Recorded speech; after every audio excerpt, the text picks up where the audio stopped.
Hey everybody, how y'all doing? I'm Michael, joined by Alex as always. How's it going? And this is Fallin Thru Plotholes, a podcast about video game plot lines and how they have a tendency to go off the rails. And this is part 4, our final part on Saints Row, the crime simulator open world game from Volition and published by THQ, later Deep Silver, and then later Embracer, which should go to tell you how cursed this series got very, very quickly. Today we're going to be finishing up with the main story, then getting into the reboot, and then getting into another reboot before everything just kind of unceremoniously ends because Volition closes down and they will never make another Saints Row game. Most likely. Most likely. Alex, how you feeling today? I'm good. I'm doing okay. I've been spending too much time on RPGs as usual. Mm-hmm. Both tabletop and video game RPGs, or primarily tabletop at this point, although I've been getting back into Final Fantasy 14, so God help me on that front. Yeah, I'll pray for you, man. Thank you. Pray for you. Yeah, I've been deep in the video game RPG part with Super Mario RPG Remake, which for the first time ever, I got 100 super jumps. Wow. I got the secret armor that you get that basically makes the game broken.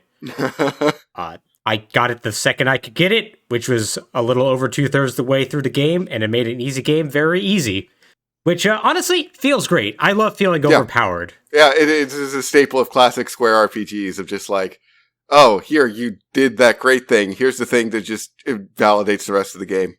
Yeah, congratulations, you found out how to break the game. Have a fun. And it's like, I will. Thanks, Final Fantasy VIII. But of course, we're not talking about that today, Alex.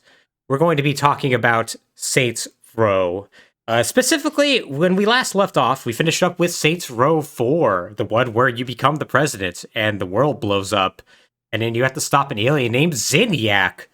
A name that sounds lazy, which, admittedly, it's from a DLC that got expanded into a full game, but still ended up being a kind of a good way to wrap things up.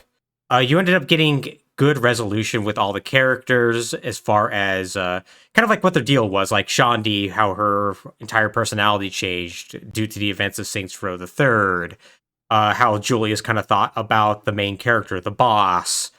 Honestly, the boss's whole arc in of itself, like kind of coming to learn to value his friends. And it ends with the Saints just kind of traveling through history, basically being like, yo, we're in ancient Greece teaching Plato about gang culture. Which, honestly, seems like a good way to end it. It does. Unfortunately, Alex, that is, video game publishers don't feel the same way most of the time. No, they don't. They don't. Oh. And when I have spent way too much time this weekend listening to and thinking about Hasbro as a game publisher, and now I'm going to hear about more game publishers of that caliber. Yep, because we're going to be talking a little bit about Deep Silver. Oh, God. And by a little, I mean very, very briefly, which is just to say that they acquired the Saints Row IP and Volition, and they went, well, we're not going to just let you end this. Nope. So you need to put out another piece of DLC. And this is the one piece of DLC we did not go over last episode, because it was substantial enough that I felt like it needed to be siloed off. And that is Saints Row 4. Gat Out of Hell. Alex, do you have any thoughts about Gat Out of Hell? None whatsoever. I never played. I have not played any of Saints Row 4, and I have not seen any of Gat Out of Hell. My assumption is this was the DLC where Gat came back to life, but okay, I guess that already happened, so... No, it's even stupider, as it turns out. Because it's this really weird thing where you had a coda, like an ending to Saints Row, like the storyline that they had. And then they went, okay, well, what about we actually have an ending to it? And then everyone went, but wait, what?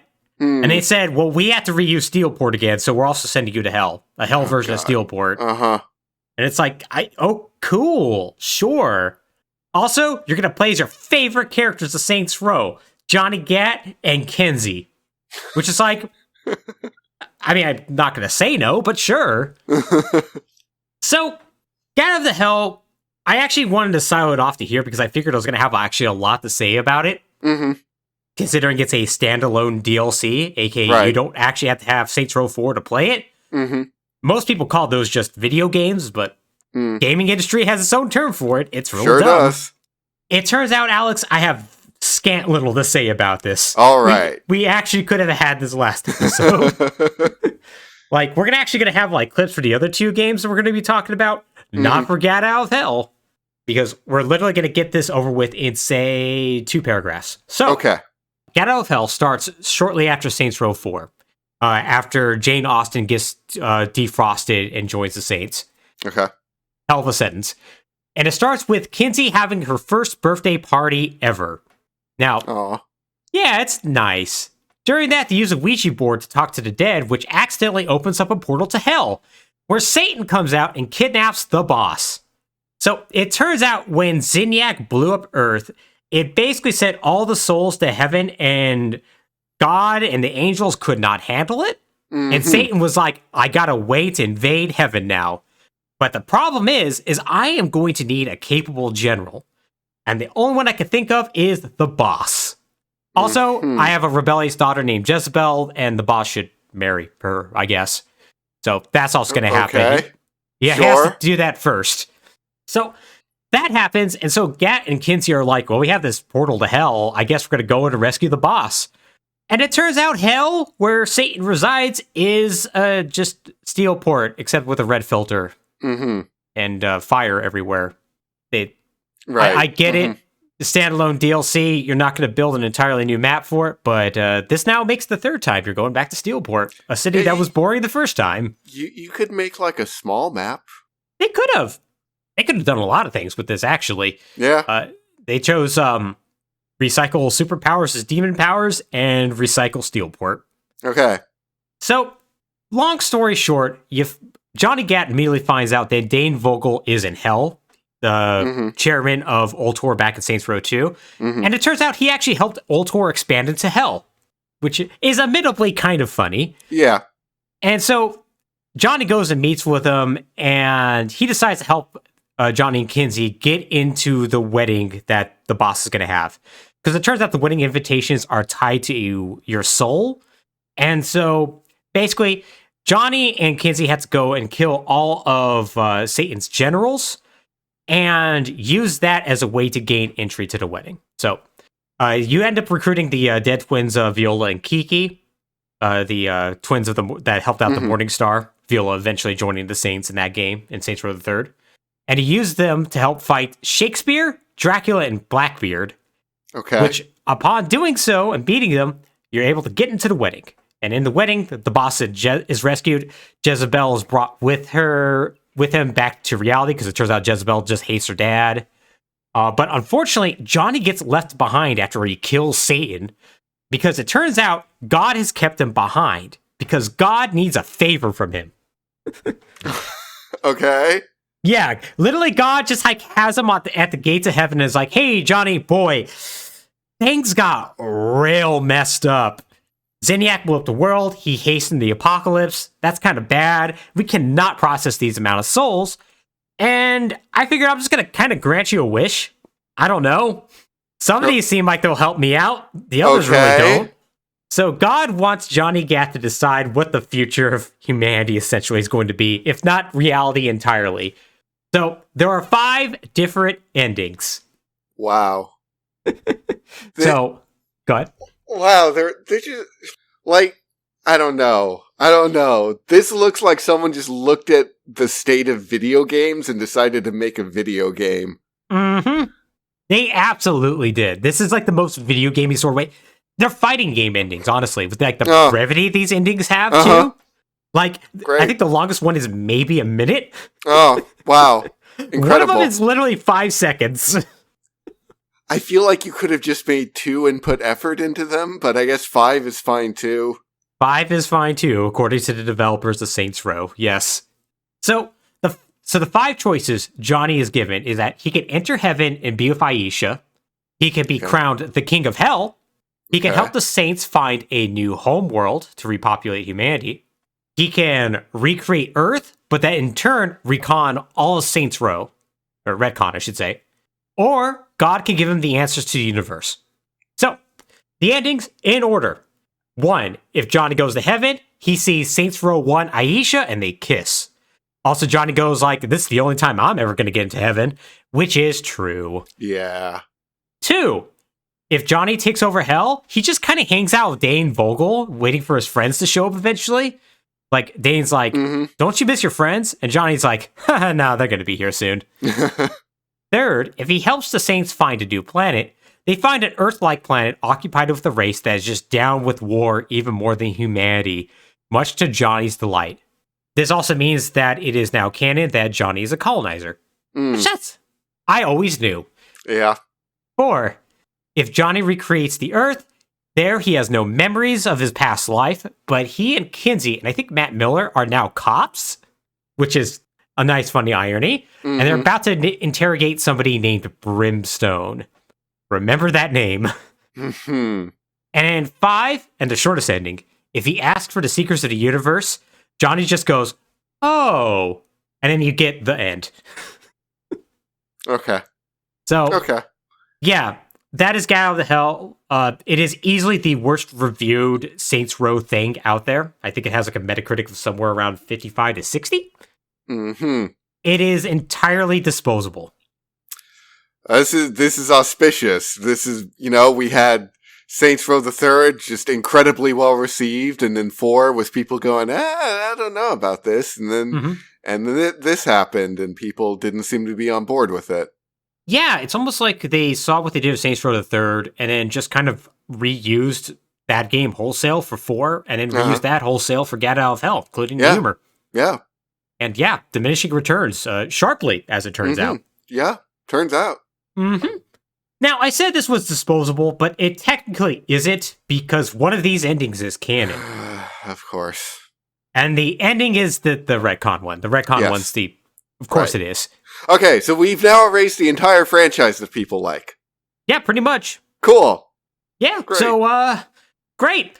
But regardless, Saints Row is now done anyways, Alex, because Volition is going to move on to a new IP.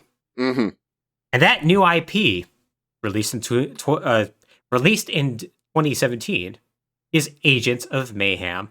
Now, as mentioned in the first episode, this is not a Saints Row game.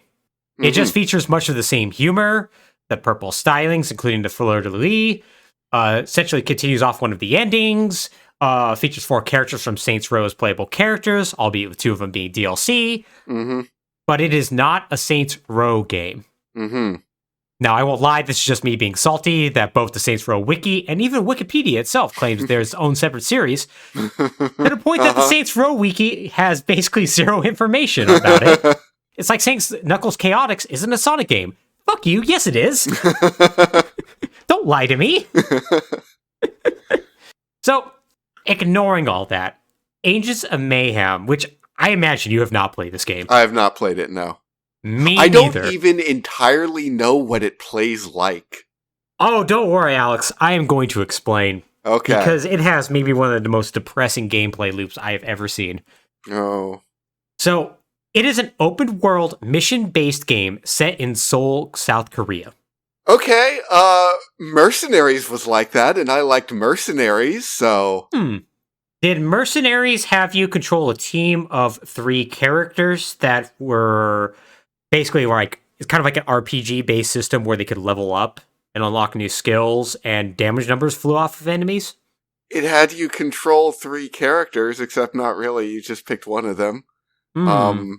No, it didn't do that, because damage numbers, in point of fact, actually just make games worse. It is kind of, I'm coming around to that opinion too. Yeah. There was a long period in there where we were like, yeah, damage, the number gets big, that's cool. And now, like, 10 years into the post-Borderlands world, I'm like, I'm getting really tired of damage numbers, man. Yeah, because it turns out it just gives an excuse to I give you procedurally generated guns that suck and enemies that are bullet sponges. Yeah, I'm just looking over at Genshin going like, wow, that looks like a really cool Platinum game that is ruined by the fact that it has damage numbers that you have to grind for months, or else you don't do anything to the bad guys. Yep. Yeah, and you could probably guess that Agents of Mayhem has at least one half of these, and that's the enemies seem pretty darn bullet spongy. Cool. Yeah. So, the general mission structure of this game is that the main bad guys, Legion, will try to steal a thing. You will stop Legion in the open world. They will retreat to their base, which always looks like a medical center clean room, like very white and very round. You'll fight a boss and blow up the lab, and then have to make a dramatic escape with the timer counting down. And like it rinses and repeats while you are constantly shooting like waves of enemies that all have a ton of health. Right. Like even the open world sections are incredibly repetitive. Like you drive cars and whatnot, and like even like the YouTube video I was watching where the player was going around completing objectives, like they were constantly being interrupted by giant enemies called golems spawning in, complete with the same bit of dialogue playing each time it happens. Great. Yeah, that's good. Yeah, which, by the way, I meant to do this at the start of the episode. I may just edit this in there. I do want to mention that for the next two parts, I did reference the same YouTube channel, and I figure since I did that, I probably should give them a shout out. Yeah.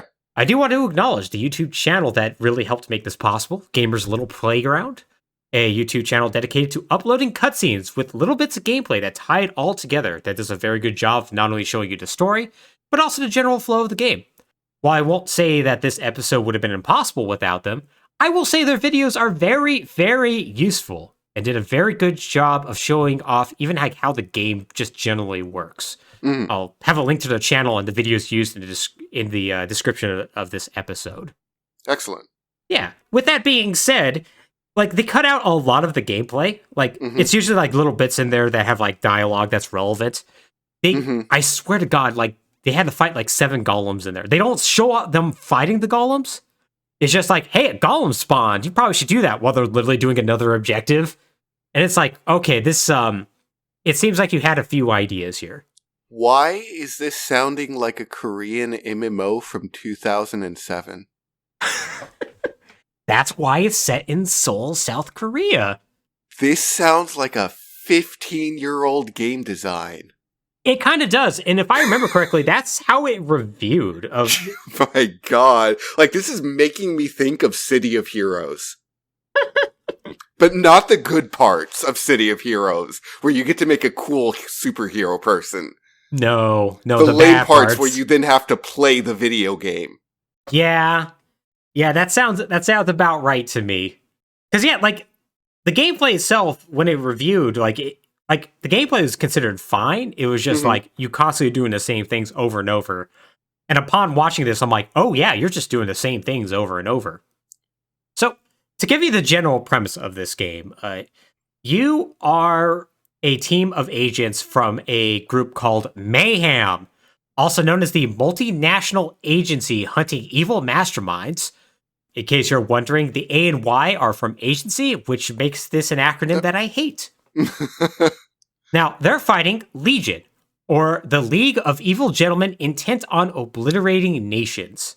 Alex, this is just G.I. Joe and Cobra, respectively. Yeah, I'm getting that. They didn't have to be acronyms. They could just be Mayhem and Legion. They could have been. Especially Legion. Like, Mayhem's a little weird for, like, a peacekeeping force. Legion could just be Legion. They could be, but nope. They have to have a meaning behind them. Like, I have not seen as many bad, like, forced acronyms like this since, like, Gundam Seed. Where, like, literally, like, every one of the mobile suits in there is, like, Zaku, and it's, like, every 4 letter in there is just something that's absolutely nuts. It's like, you didn't have to do that. It's fine. You can just call them Zaku. You own the trademark. You're Bandai Sunrise. But no, they decided to go with that here. And when I say, like, Mayhem's, like, literally G.I. Joe, I mean that the people in it are called, like, Hollywood, Hardtack, Fortune, Kingpin, and so on. And, like, literally the leader of Legion might as well be Cobra Commander with how he hams things up as he intentionally destroys things like space lasers and giant robots and whatnot. And really the tone of the game is it's intentionally very hammy and over the top. Right. In a way that I don't think it goes all the way or is really particularly funny and novel with it. Honestly, the visual style and for what they're going with in this reminds me very much of second-rate Overwatch. Yeah, I can see it. Yeah, like the city's a little too clean, the characters are a little too bright and round. They're a little too quippy, but at the same time, they don't have enough substance behind them. Right. And they don't have a legion of fans to make up a backstory for them that, Volition could just port in later. Right. So, 2017, it makes sense. That's just what people were doing at that time. Yeah. But yeah, it doesn't really particularly work. So, we might as well just kind of jump into the plot and talk about this. So, the backstory is that at some point in the future, using technology fueled by dark matter, Legion launches a surprise attack on literally everyone. And that includes armies, cities, navies, you name it. Legion attacks it and obliterates it. Like, they literally teleport entire armies around using a thing called the Heliporter. Okay. Which is a name I admittedly like. They also somehow steal all the nuclear weapons in the world. Okay. Literally just poof them out of existence. So, the nations of the world are now powerless, but good news! The multinational corporation Ultor comes to the rescue and creates Mayhem, a group of murderous weirdos led by a mysterious woman named Persephone Brimstone. Told you to remember that name. Yep. So first off, I will say this about Volition. They have not lost their ability to name things. At least not completely, because I think Persephone Brimstone is a great name. It's pretty good. Though, to be fair, I also think that Persephone is maybe the best part of Agents of Mayhem. Which, granted, there's not a whole lot of good things in this game. Right. So I am going to start queuing up a clip here. And I don't know if I'm going to include this part in here, but I am just going to say that there's a lot of clips of Sean Shake Redemption that I'm having to go through in order to find the video that I wanted to show off.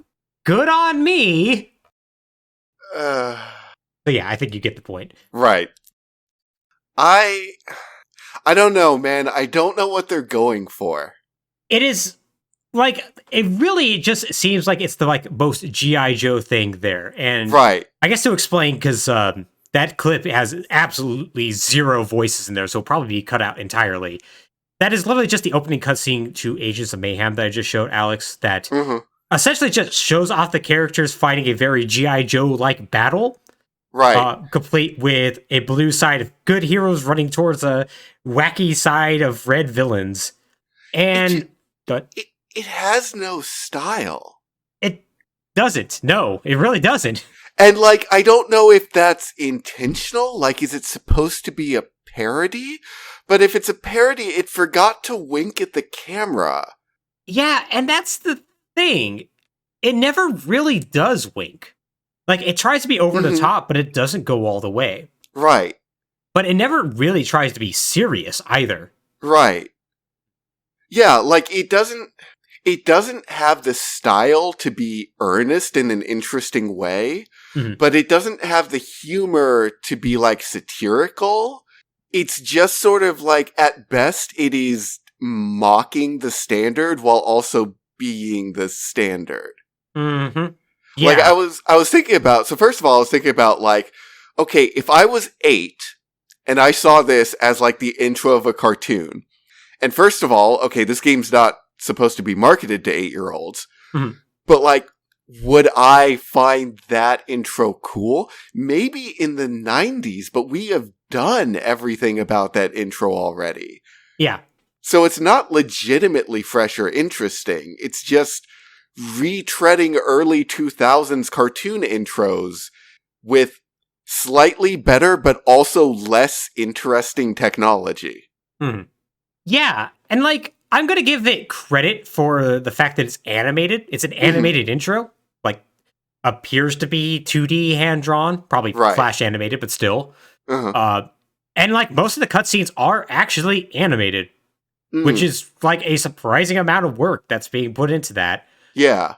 And I personally do like that, but yeah, it doesn't really give you much of a sense of, once again, is this something that's actually cool? Right.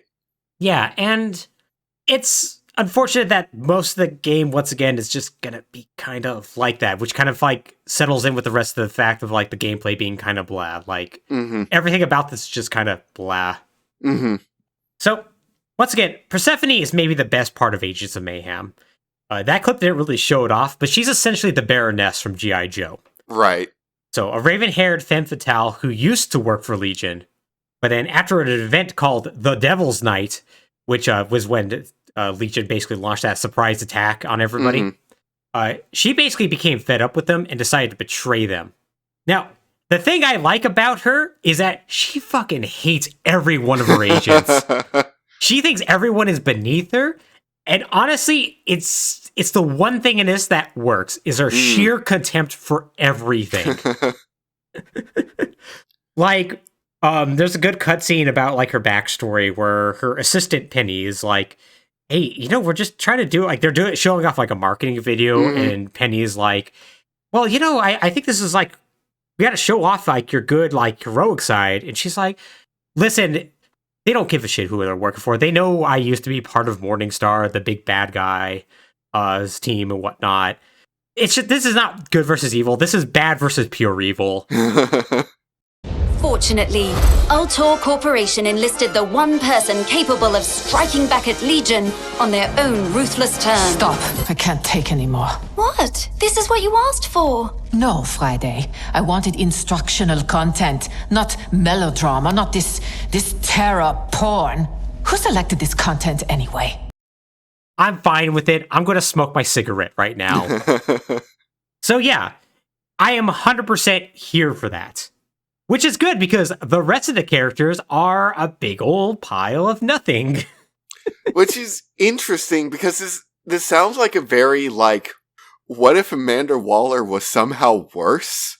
Yeah. Setup, which makes it sound like they're setting up, like, the Suicide Squad or the Thunderbolts or something. But then it's like, no, it's just G.I. Joe's, just their commanding officer is an asshole. Yep, pretty much. It's like, oh, okay. Yeah, it's one of those things where I think if Agents of Mayhem got a sequel, they could probably do, like, some really interesting things with Persephone. But that's not going to happen. This game did not do well. Yeah. And it's unfortunate, because she's like the one character in this entire game that has, like, a good fleshed out backstory of, like, how her and her husband were a part of Legion, and she got kind of cold feet about their plans for world domination and whatnot that we'll get into here in a second, and, like, ended up betraying them. Like, there's, like, really good detail in here that the rest of the cast, including, like, the main villain, just don't get. Right. Okay, so, but why? Because I think there was too many of them. You have 12 agents that you can play as. Technically, I think it's like 15 if you include the DLC. Oh, no. He says as he scrolls down to make sure he's accurate about this. Yes. Yeah, so, like, what happens is that you have, like, characters like Hollywood, who's on the box and is one of the first agents you could use. His backstory is that he is a Hollywood actor who was bad at his job and accidentally killed somebody on set. And so Persephone basically got his legal troubles to go away, and now he is the face of Mayhem. Or like how Fortune, whose backstory is that she's a sky pirate, which that's interesting. You don't get any more information about that, but she's good at stealing things, and so Persephone recruited her. What is a sky pirate in this world? It's somebody who has an airship and robs people. Okay. You want more detail? You're not going to get it. Not in this game. Yeah, that seems like an interesting premise, especially since it's supposed to be in a modern world. Wow, you could really do some interesting things with that. Yeah. Like, the simple fact that you're throwing airships in here is like, oh, wow, that's like, that's a new sci-fi angle. Yeah. We can go on that. And there's piracy? Does that mean there's, like, airship trade routes? Yeah, that'd be very interesting if there was. There's not. Oh. But it would be. Here, let me give you a character that's a little bit more banal. Let me tell you about Red Card. Red Card is an angry Scottish football player who one day Legion attacks his stadium while he's playing the game, and so he gets angry and Scottish and beats people up. And so he gets recruited because he's good at beating people up in a soccer riot. Cool. It's It's interesting that these characters are all stereotypes, but they're not like offensive stereotypes. Right. They're just very boring and paper thin stereotypes. Right. Why does this game need 12 characters? Because you take 3 of them on a mission and you can freely switch between them. They're not all 3 out at the same time, by the way. You just hit a button and then another one warps in. And they all have different skills. Like some are better at hacking and some are better at shooting. Okay. Why didn't you make 3 characters and give them different skills? Well, then, see, you couldn't include the 4 Saints Row characters that are in this, like Pierce.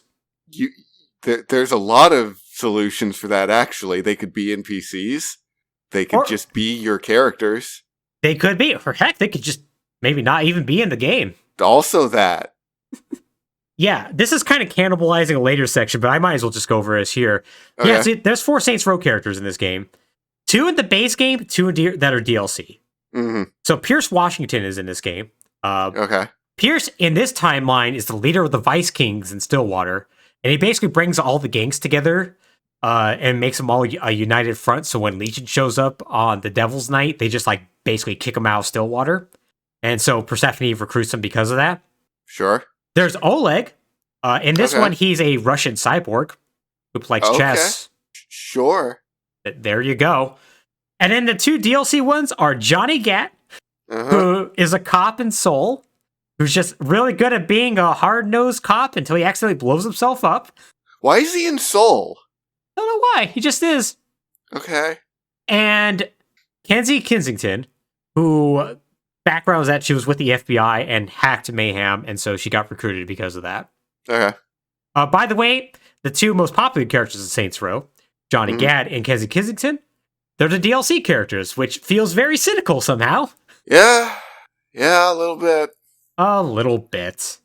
So, yeah, like, those are the characters, but yeah, there's so many of them, they're so paper thin that, like, even, like, the interesting ones, like, there's a character who's an Arabian ninja, which I'm like, I'm kind of cool with that, sure. Yeah. You don't get anything much past that. Like, you get a little bit of dialogue that she maybe knows a little bit more about Persephone that she lets on, but other than 2 lines of dialogue, there's nothing else. So it's really unfortunate. Yeah. So let's get back to the one character that's actually written in this game, Persephone. So we've established that she hates her own team, but she hates Legion even more. So Legion is led by a mysterious man named Morningstar, which is a callback to Saints Row 3.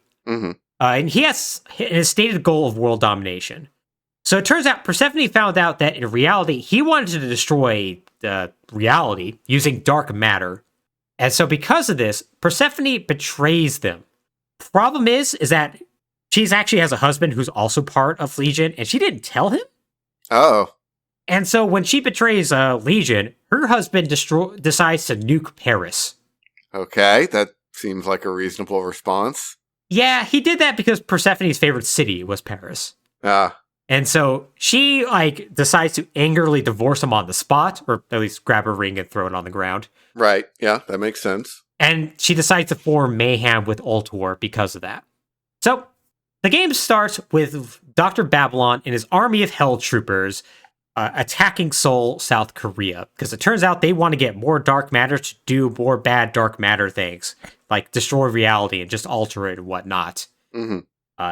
So, Persephone absolutely hates Dr. Babylon, who... Dr. Babylon is basically a thin Turkish man with cybernetic parts, who's basically like the brains behind the operation. Like, he answers only to Morningstar. He's more or less his second in command. And after the agents Mayhem destroy his base, like, Morningstar is like, hey, listen, you fail one more time, I'm gonna totally murder you for incompetence. And so Babylon's like, okay, I need to call all of my fun lieutenants here and figure out a way to get a dark matter crystal so powerful we can alter reality. So, he finds out there's a comet that's coming towards Earth that its core is pure dark matter. So much so that he could use that to power a giant robot and use that to basically destroy the world. So, he decides that he's going to use Seoul as a base of his operations, and from there, basically just do what he needs to do in order to stop Mayhem and get this crystal. So, we immediately meet one of Babylon's first lieutenants, and that's a guy named Hammersmith. Hammersmith is a Scottish man with a long scraggly beard and long hair, who basically was just really into making weapons for all the major nations. But then one day he just suddenly disappeared. Because it turns out Dr. Babylon found him and was like, hey, how about I feed you a nice meal and point a gun at you and try to force you to work with me? And then Hammersmith was like, yo, bro, I just want to make cool guns.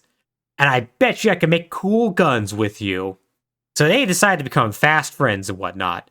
So, long story short, he tries to make basically a tractor beam that will pull the comet down into orbit and allow them to just get the crystal out. The agents managed to stop that. He has to run away with his tail between his legs. Not really much more to say other than that. Right. Quick question. They're trying to destroy the world? Yes. Do they care about how they destroy the world? So it seems like they literally want to tear reality apart. Okay.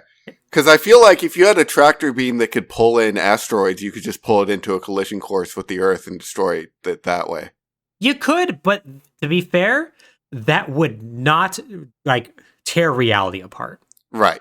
So can't quite do that. You need the power of dark matter in this. Okay. So next up, you have August Gaunt. August Gaunt is another one of Babylon's lieutenants, and he's basically a thin man in his early 20s. Has a kind of short hair that's parted to the side with a shaved head around. He is basically a spoiled rich kid. That's more or less how he acts. He basically talks in emojis and says things like, man, I'm gonna pwn you and stuff like that. Yeah, his writing is very, very tiring. Yes. Almost immediately. Now, his thing, though, is that he is a tech genius. In the sense of he has ideas and he has other people do it for him. Now, and he also thinks that he's going to be a really cool superstar who's going to basically be a great singer and a great DJ and all that. And that's his big aspiration. Now, it turns out he has a new product coming out, a new VR headset that is going to just set the world on fire. And he's going to host a rave where he's going to give it out. Mm-hmm. And so, this VR Wait, isn't this guy trying to destroy the world? Well, he's trying to help Legion take it over. So I guess I should clarify. A lot of the lieutenants in Legion think that they're just trying to establish a new world order where they rule. They do not realize that Morningstar wants to tear reality apart. Okay. The only one who does is Dr. Babylon and Persephone. Okay. So August's whole idea is we're going to take over the world, and also I'm going to sell this cool headset. Yes. Okay. Now, to be fair, this cool VR headset is an evil VR headset. Yeah, of course. And I bet you could probably guess what it does to people. Does it trap people in virtual reality? Ooh, not quite. It turns them to rage zombies. What? I was gonna give them a little bit of credit, boy, you sure at least you're hitting all the 90s hits. No, alright, sure, zombies, rage okay, sure. Yep, pretty much. Yes, I think I'll get angry and attack the agents when they go to stop Gaunt at his rave or whatnot. A cutscene happens where Legion fires a laser down, destroys an ancient temple in Seoul. And August Gaunt uses this as an opportunity to slander the Agents of Mayhem as being the people who destroyed it. And they're going to host a benefit concert in order to help repair it called I Am the World featuring Aisha. That will debut the second generation VR headset. So, Persephone's also really upset about this. There's a really good thing in here where she's like, if you fail, I am literally going to kill you all. I will put all your heads on a stick. You people need to stop fucking up. Our reputation is bad. So you go to this concert. You end up the agents end up stopping Gaunt. And when they do stop his technology and whatnot, they find out that he was using a microphone that was an auto tuner that was making his voice actually sound not terrible. And when his real singing voice comes out, it breaks everybody's out of their VR headset trance, And so they immediately start hating on August Gaunt. And eventually he's like, no, why do people hate me? And he starts crying and he's immediately arrested. So while this is happening, though, it turns out that the singer who's going to perform with him, Aisha, ends up getting stolen. Great. And when I say the word stolen, it's because Aisha is not a real person. Oh my god. That's right. Aisha is an AI K-pop group.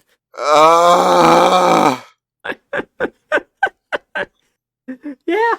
It turns out that Aisha is kidnapped by somebody named Buckley Roberts, aka Steel Toe, another lieutenant of Legion.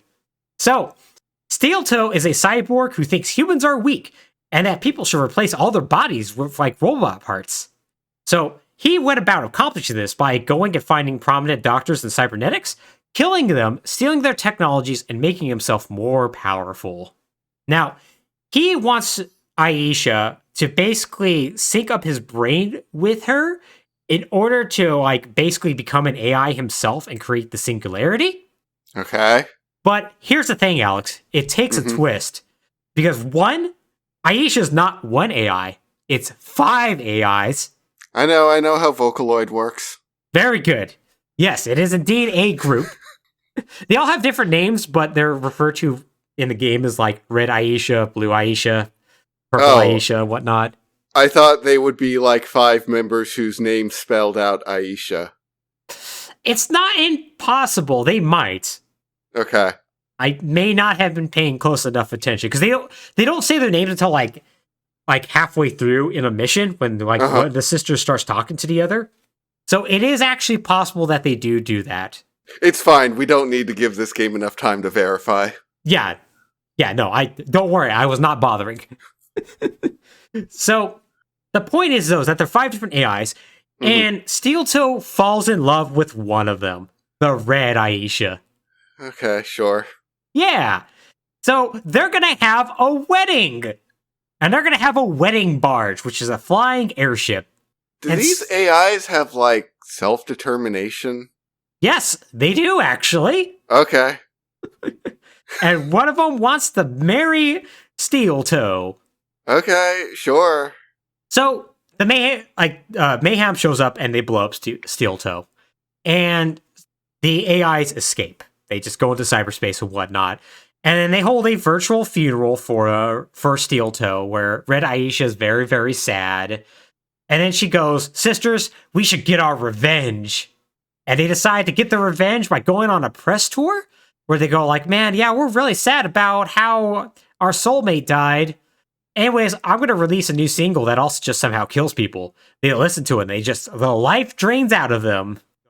I feel like the AI singularity turning against humanity should be a little bit more terrifying than this, but okay. Yep, it's not. It's just K-pop song that can kill you, apparently. Okay, cool. So, Mayhem has to go to the VR world and capture all 5 pieces of Aisha in order to neutralize it. They're not able to do that. They only capture one of them, the purple Aisha. Uh-huh. Because it turns out she's totally not down with the whole kill humanity plan. Okay. And she's like, hey, listen, if you help me just like convince my sister not to do this, and you spare like the rest of my sisters, I will help you out. And so Persephone's like, yeah, probably not. I'm probably going to kill you anyways. But if you want to help us out, that's cool too. And while this is happening, like the other Aishas are bickering amongst themselves, like, hey, maybe we should like go through our plans for revenge.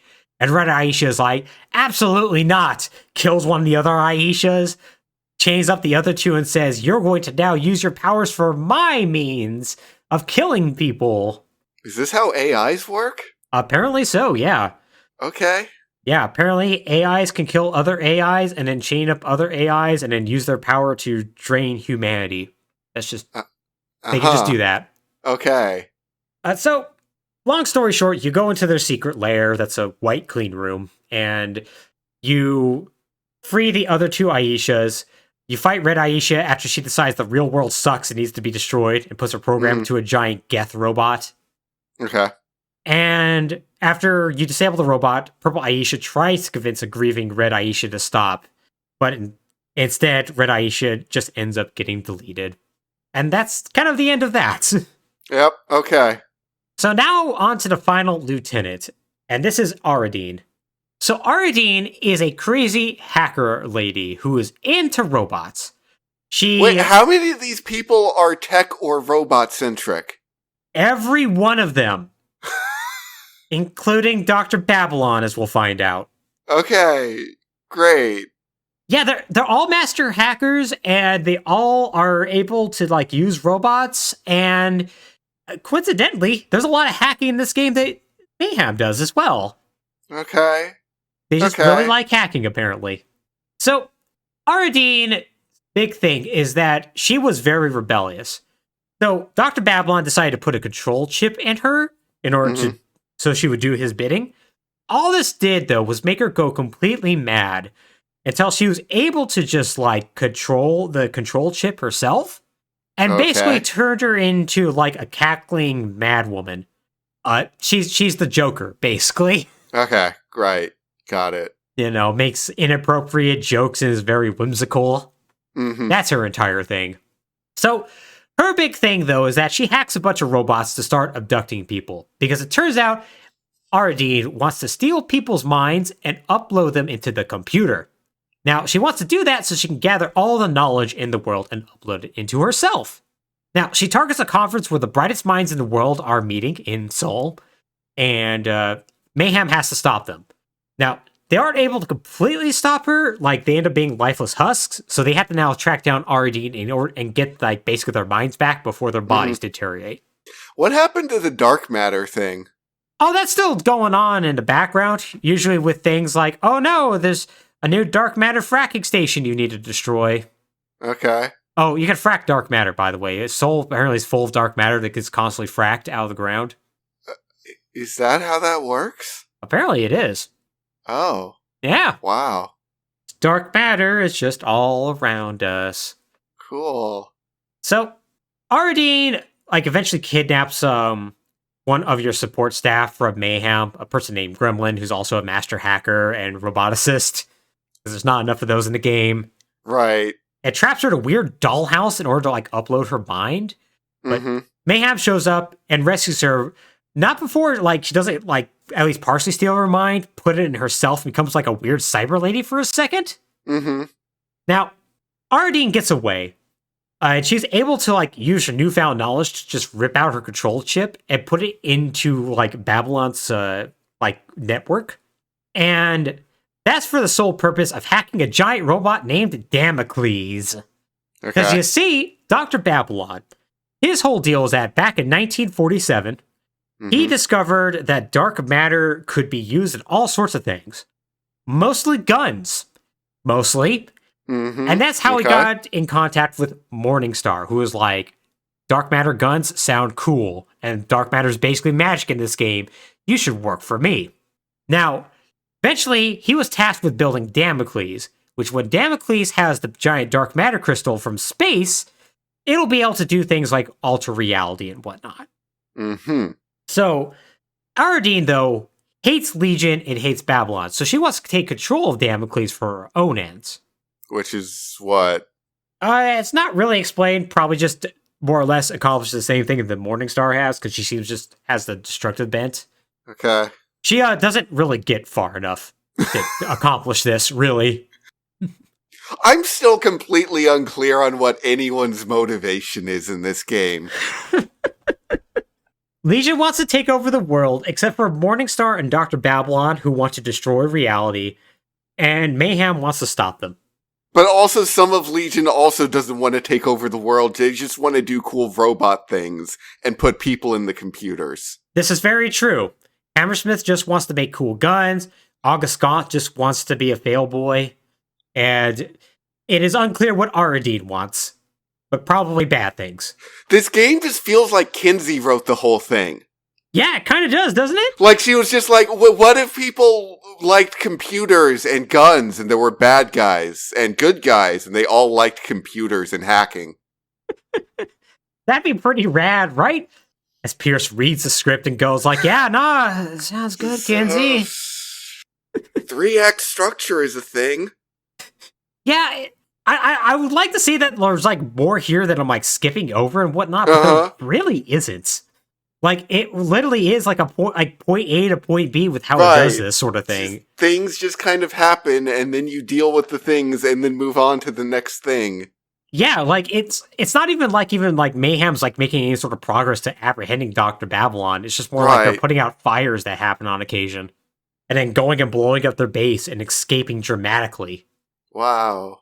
Yeah, it's not great, Alex. It's not great. So now there's a big race to find Damocles because Aradine locks Dr. Babylon out from Damocles because she wants to use it herself. Mm-hmm. And so he's racing against Mayhem to find it. And eventually, like, they both get there at the same time. Dr. Babylon gets into Damocles' control room, only for the Aegis to, like, literally blow him out of it and, like, cause him to, like, literally launch into the sky Team Rocket style. Okay. Now, this somehow doesn't stop him from getting into the cockpit of Damocles and launching into space. What? Getting the dark matter crystal that's up there and putting it into the robot. Wait, what happened to Aradine? That's a great question, because you see, Aradine is still there. Because you see, when he actually activates Damocles' full power, it turns out the control chip she put into Legion's control system activates and starts to steal his mind. The problem, though, is that it doesn't go all the way, and instead just convinces Babylon that actually he has all the power. Screw Morningstar and screw Legion. He can just be like the ruler of all cosmos. Okay. In case you're wondering what happens to Aradine after this, great question. I want to know too. She just kind of disappears. Oh. So, Damocles now starts to alter reality and manipulate gravity. And like there's now like rifts in reality that are just opened up. And Mayhem decides they had to hop through them in order to get to where Dr. Babylon is. And this is an excuse to do a boss rush. Now, once they get into Damocles, they find out that Dr. Babylon has rewritten reality to make him and his lieutenants rulers of the world, and also to make put Aradine under his control again. Like, she does show up, it's just unclear if it's like actually Aradine or like alternate reality Aradine. Right. So, you defeat them, you blow up Damocles, just as the Aegis escape the rift. Babylon manages to survive just long enough for another one of the lieutenants of Legion, Marcus Longius, to show up and take away Dr. Babylon, saying, Morningstar wants to have a word with you. And that is the end of the game.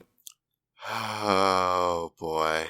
Yeah, it's kind of an abrupt ending. And, yeah, so, let's go over what I liked about this. I like the animated cutscenes. As a person who likes animation and the fact that it's not used often enough, second I saw that there was a lot there, I was like, this is fun. I like this. Yeah.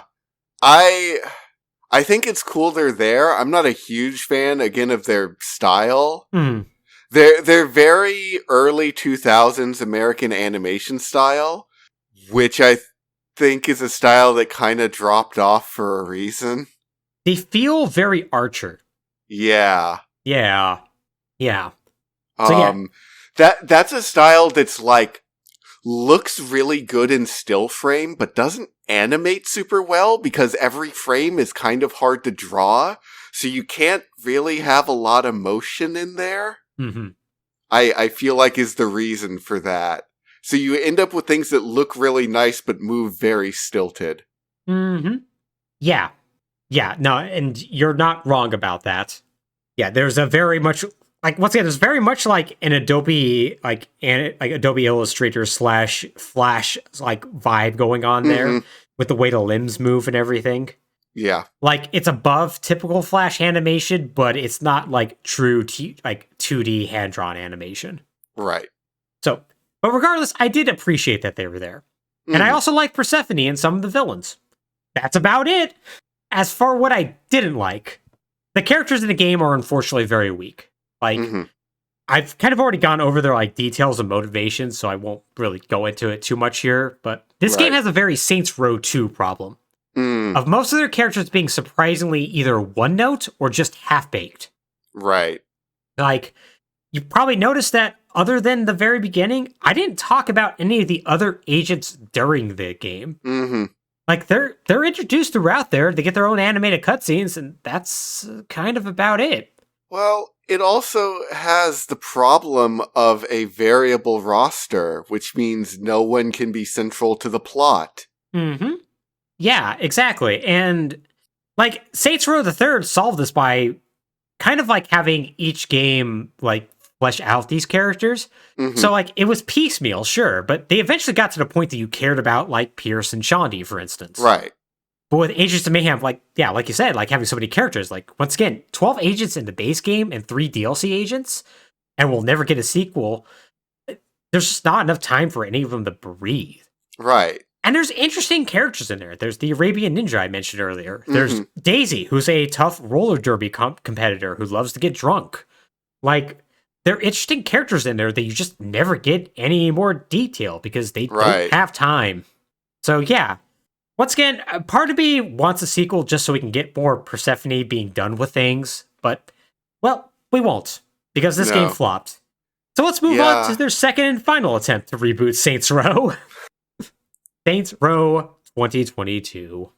So, once again, if I remember correctly, Alex, you also know very little about this. I know very little. I've just heard that it's like, again, it is a series reboot, like a real full reboot this time. Mm-hmm.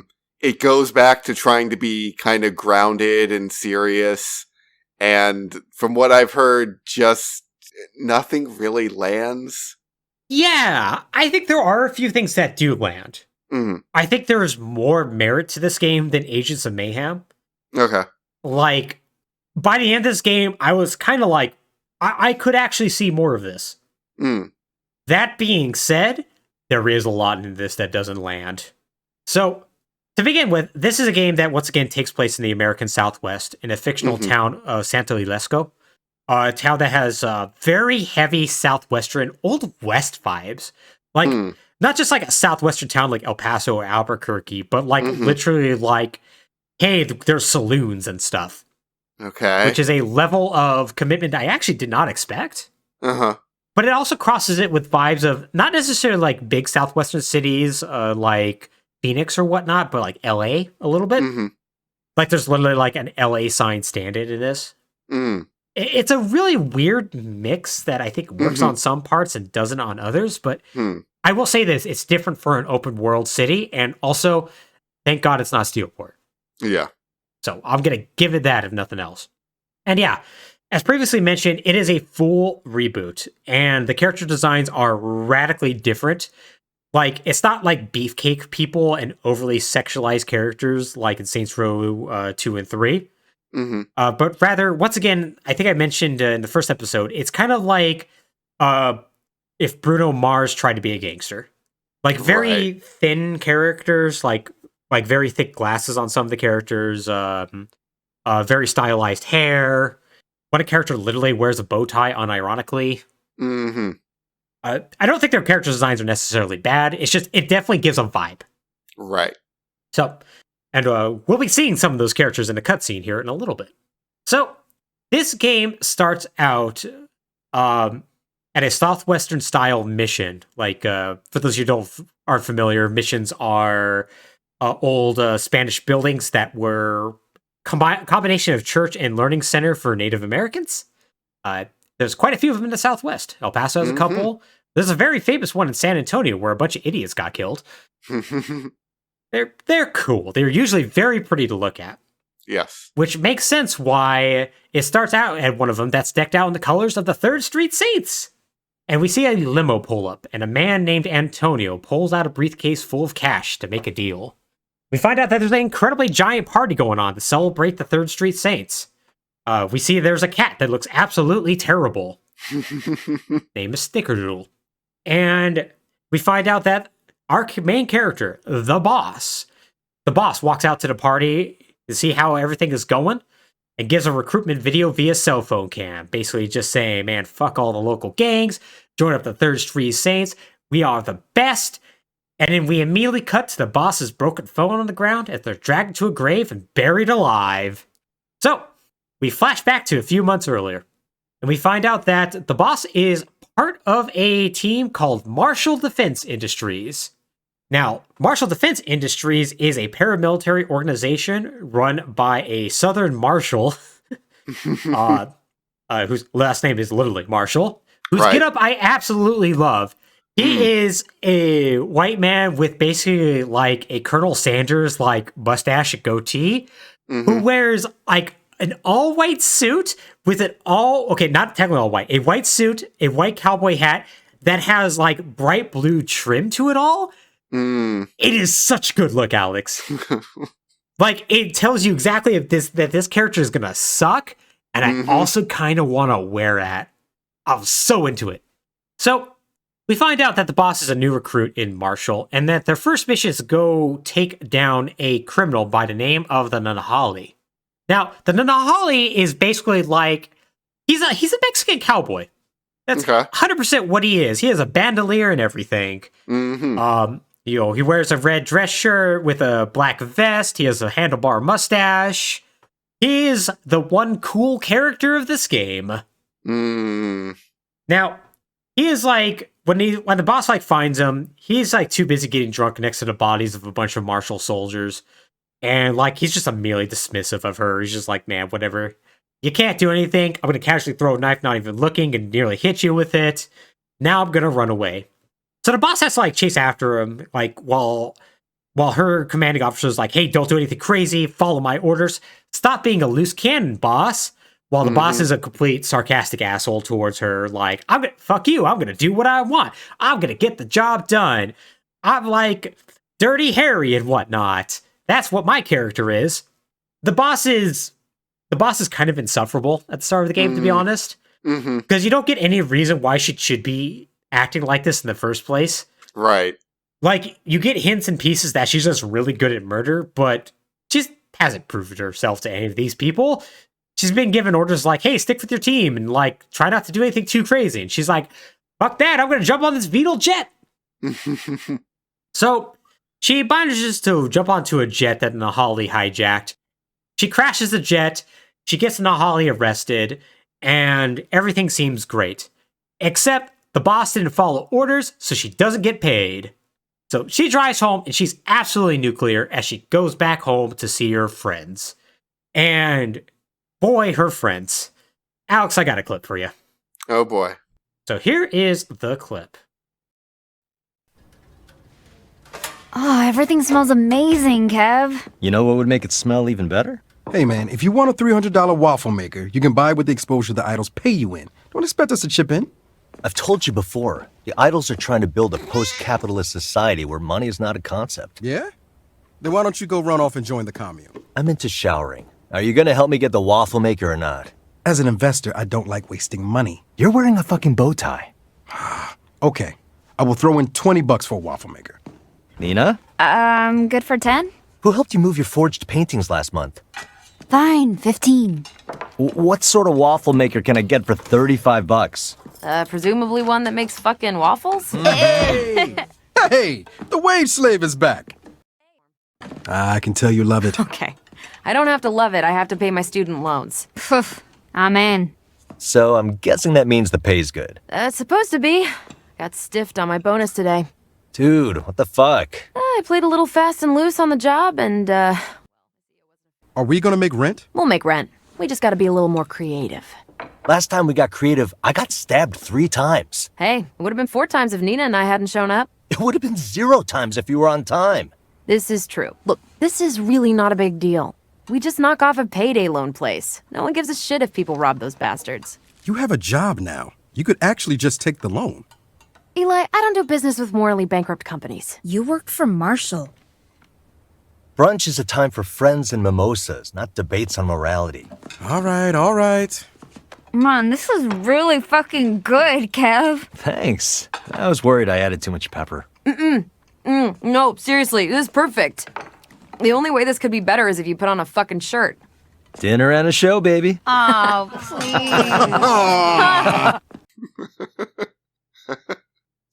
So a bit of a long clip, but the reason why I wanted to show off that entire thing was to give you a vibe of the characters. Because I think that pretty much will do it. Yep. Yeah, I think so. So, well, there'll be a truncated clip that will be in the show, and I'll post the full clip to the show notes and whatnot. But for those of y'all who wasn't understanding what was going on there, basically the boss comes home to her friends, I should say, Nina, Kev, and Eli, and basically they're more or less early 20-somethings who are all kind of down on their luck, kind of just trying to make their way through the world, all while being kind of insufferable. Mm-hmm. Like, I have here, and I think maybe this is a little off base, but I have just in my notes the line, "Oh my god, these people are insufferably liberal." And, like, I'm pretty left-leaning, but I mean, I'm just like, I just have here examples like, who cares if we rob a payday loan place? Nobody cares about those leashes. And I also have other segments right after this where, like, Eli pops up about, like, what sort of car you picked. Like, your carbon footprint always matters. Or, I don't do business with morally bankrupt companies. And it's like, okay, yeah, no, I get it. Yep. Mm-hmm. Mm-hmm. My point being with this is that it is not a strong start.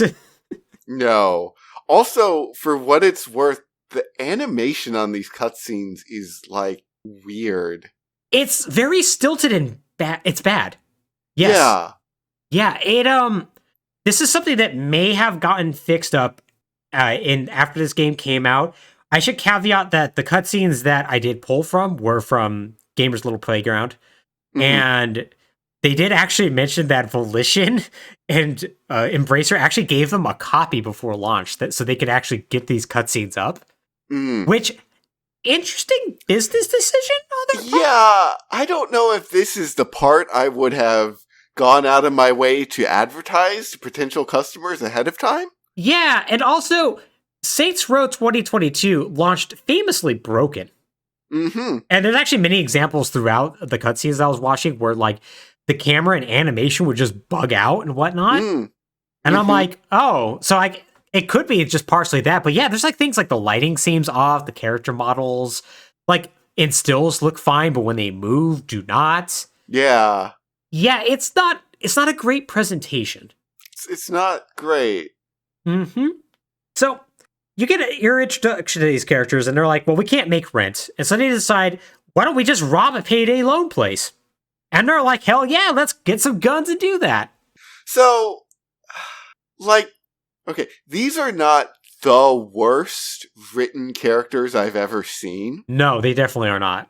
But I'm just watching this whole thing, and I'm like, okay, this is a bunch of, like, early college graduates rooming in, like, a rental house to afford rent and, you know, going through. It is like, what if the cast of Big Bang Theory, one of them just worked for a PMC, and then that didn't pay enough, so they decided to get guns and go rob a bank. I don't know. I think I'd be kind of into that show. It'd be nuts, but it's like you're not setting up the characters for what they're doing. Yeah, you really aren't. And I will say that they are going to course correct over the course of this game. Uh-huh. But yeah, no, at the very start, it's like, I think I have it written down here somewhere that they're like, they remind me of the cast of Rent, the play. Yeah. Yeah, right? Of like, oh man, look at us, we're artistes, and we're really down on our luck. We could call dad for rent at any point. We don't need to do this, but we gotta suffer for the art. Like, they give that vibe. Right. And also, like, not to harp on this, but the boss just does not give off PMC vibes. She does not know. Like, nothing about this is like, oh yeah, that seems like a trained mercenary. Yeah, it should be noted that you can't customize your character, although, judging from the story trailer, that is the default look for the female boss. So, that is what they were like, nah, this is trained PMC. And like, where she says, like, I gotta pay my student rent, it seems like she literally just graduated with her bachelor's, looked at her student loans and said, well, I guess professional murder pays well. Well, that's what her minor was in. She got Yeah, sure. she majored in art studies, and then her minor was in murder. And she's like, well, I gotta do something. Gotta do something. Mm-hmm. Yeah, I guess I should also explain some of these characters a little bit more as well and get into their details. So first off, there's Kevin. He's the first character you see. He is basically their attempt at writing a himbo. Mm-hmm. He is a man who is constantly without a shirt, to the point that it is a frequent point of contention between all the friends. Mm-hmm. He really loves to cook and is really good at it, although he does not know the names of half the ingredients he uses, though apparently he's very, very good. He is a member of a gang called the Idols, who is a technology-focused group that is heavily into anarchy and freeing the system from their capitalist oppressors. He basically just yells out slogans about how capitalism is bad and how things should be redistributed and whatnot, and we should be in a post-government society. The whole thing with the Idols is that the leadership is giant hypocrites and they have yachts and stuff. Right. Just to spoil that. Mm-hmm. So he's going to be very quickly disillusioned by that. Nina is a woman with long black hair with giant horn-rimmed glasses that is from Mexico.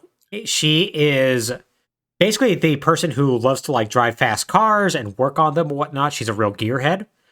She is really into family as well. And she also will do literally anything for her friends, which, to be fair, all these characters will literally do anything for their friends. That's going to be a common theme. Friendship is important. Remember that. Friendship is important. Okay, got it. Finally, there's Eli. Eli is an African-American man with a bow tie, also has glasses. He is the practical, sound-minded man of the group. He listens to books on tape about empowerment and being your own boss, as well as being kind of the main planner behind everything. He's the one who's going to come up with the ideas for the Saints when they eventually become the Saints. And also is the one who's oh man, we earned some money, we should reinvest it and diversify our businesses and whatnot. He's the friend that that is really into money market funds and why haven't you put all your money into an HYSA? So I have a question Sure. for this video game, Saints Row 2022, the reboot of the Saints Row franchise. It's me, Saints Row 2022. What's your call? What does this game think that a gang is? Boy, buddy, man. I feel like I finally worked my way into what's eating at me is nothing about these people seems like the gangster fantasy. No, none of them do. They do not. No, honestly, none of the gangs in this really do. Maybe one of them, the Panteros, which Nina's part of, I should mention. They are the only ones who seem like a gang. But the Idols are just a bunch of people just hanging around, just being we love technology, and also the government should collapse. Right. And then Marshall's I guess you could consider Marshall a gang, but they're a PMC. Yeah.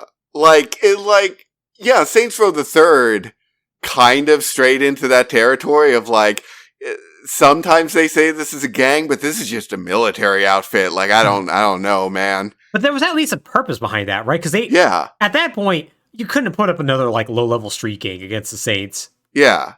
Yes. This is supposed to be returning to the gang fantasy. And it's what am I looking at? The answer is 3 fun-themed gangs that are barely gangs. Yeah, they don't really kind of... Yeah, for their whole stated goal of getting back to Saints Row's roots, they don't quite hit the actual hip-hop street gang thing. Right. Which, I guess I get it. They didn't want to completely retread old ground, but it does mean that, I'm going to spoil this now. These gangs aren't really going to matter as much as you think they should. So, they go and they hit up the payday loan place, they rob it, they get the money that they need and whatnot. The boss ends up going on another mission for Marshall. This goes a little bit better, and the head of Marshall, Atticus Marshall's man, you are great. I'm going to promote you to head of security for this guy named Antonio who runs a museum, and he has this thing called a Hummingbird Codex. It's like, didn't she get reprimanded on her first day? Absolutely, but she's a go-getter attitude, so she's going to be head of security now. This is not to set her up for failure or anything like that. This is actually, unironically, he's like, you should be head of security for this guy. So she has to protect this thing called the Hummingbird Codex at this like gala event that's being held at a museum. Long story short, it goes wrong. The Panteros show up to steal it. The idols show up to steal it. Things go incredibly bad. The idols manage to steal it after the boss decides to save a martial executive by the name of Myra Starr instead. Basically, a somewhat kindly older woman who's like, hey, thanks for saving me. Kind of sucks that the Hummingbird Codex got stolen, but whatever. Atticus, though, is pissed. And he's like, you are fired? Why did you do that? Boss is like, well, I saved one of your executives. He's like, I don't care. I can replace her. She sucks. Whatever. This thing was priceless. Get out of my sight. If I see you again, you'll be shot. So she ends up leaving. She actually runs into a few more idols and gets in a fight with them. I also have here written down the idols are a bad attempt at an anarchist group, literally calling people sheeple. Mm-hmm. The writing's in this game's not great. Yep, I'm getting that impression. And so she goes home and gets very depressed. She's hanging out on the couch of Nina. Nina also is a little disillusioned with the Panteros because she tries to get them to call off the attack so they don't get the boss hurt, whatnot, and they ignore her. Mm-hmm. And so they're literally just watching the Home Shopping Network while the boss literally buys all the knives in the world. And then it's not a bad joke. It's actually pretty good. And it comes around, actually. Okay. I will say this. There are a few jokes that actually land really good. Okay. Unlike Agents of Mayhem, where the writing, for the most part, was just terrible, there are a few things here that land. Okay. So, Kevin and Eli, Kevin is hosting a DJ party for the idols and whatnot, and Eli's there as well. They're trying to invite them, the rest of their friends out, and they're like, nah, we're going to be depressed. And eventually, Nina realizes, oh, the Panteros are going to attack the idols. Oh no, we need to get over there and save them. Unfortunately, Eli gets shot in the meantime. Kevin's trying to cover for him, keep him safe. And this is the one thing I'm going to say that the game does very well with these friends. They do legitimately seem like they care about each other and would literally do anything for each other. Because the drive over there, they're super worried because they were putting them on ignore for a couple hours and whatnot, and man, we're not gonna go to this party. It's gonna be lame, whatever, and feeling super bad about it. So they actually do a pretty good job of establishing okay, no, they're friends and they're super tight. Mm-hmm. So they get there. Kevin is tries to convince the leader of the idols not to kill Eli. And the leader of the idols, which is a group of 7 people called a collective. Mm-hmm. They're okay, cool. Yeah, we won't kill them. You're gonna kill them, Kev. Which Kev then, of course, refuses. There's a big old giant fight. They escape with their lives barely. And now everyone hates them. Marshall hates the boss. The Panteros hate Nina. The idols hate literally all of them. And they're well, what are we gonna do? Well, it turns out while they're driving back, there is a self-help tape that's playing that's Eli's that basically is hey, when you're down, do you know what you need to do? You need to be your own boss. And so the boss is I need to be my own boss. Why don't we start our own criminal empire? Okay. What is this premise? It's not great. Just the 3 of these people are living together while being part of rival military criminal organizations that will just shoot each other without warning? Yeah, they are. Yes. Okay. And their solution when that inevitably goes bad is, well, what if we just became a 4th criminal organization? What could possibly go wrong? Again, to get back to it, what is even the role of gangs in this society? I mean, the way the society works is actually kind of ridiculous when you really think about it. A little bit, yeah. So you have the Panteros, which seem like a regular gang, but I don't know if they are performing any of the, brotherhood, community protection role that street gangs normally kind of form around. Yeah. I feel like they're just selling drugs, which, okay, street gangs also form around that, so fine, I guess. Then you have the idols, which are just rich kids throwing military might around. And then you have an actual PMC. Mm-hmm. Yeah. Which appears to just be hiring, like, college kids after graduation. Mm-hmm. Yeah, to be cool military people to do, like, operations on American soil. Yeah, it's strange. And, like, it gets even stranger when you realize that, like, murder is, like, very blasé in this universe. Which, right. I mean, it's an open world game. Like, yeah, of course it is. Yeah, of course it is. But it's usually not as openly acknowledged as it is here. Right. Like, literally how you recruit your gang for the Third Street Saints is that, like, the boss goes and like, enters a weird murder fight show called Boot Hill, where she basically just murders her way to the top and gets, like, social media cred, and that's how she recruits the gang. And I think the thing that gets me is you see all this and you hear all this and you go, oh, okay. So they're going for this weird, absurdist, ridiculous premise. Mm-hmm. And no, by their own statement, they're not. Yeah, and even if that is what they're going for, it's one, they don't go all the way, mm-hmm. and two, it's unearned. Yeah. Like, it worked in Saints Row the Third when they went all the way because they earned it with the first two games. Right.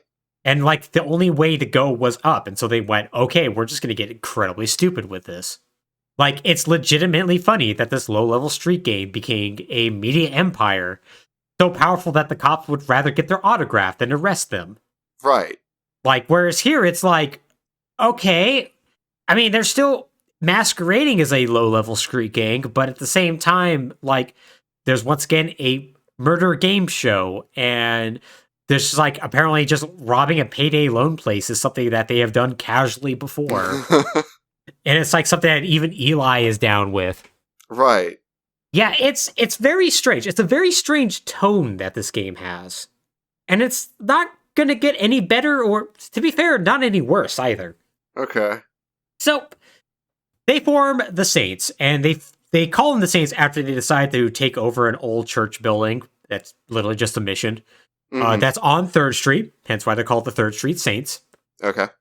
And they start making connections and shake down people and whatnot, and they start new businesses and all this sort of stuff. There's a big side part of this where you literally just do that. Like, you literally rob a real estate agent and take all of his titles and deeds and whatnot, mm-hmm. and you use the empty plots to build businesses on, which is kind of cool.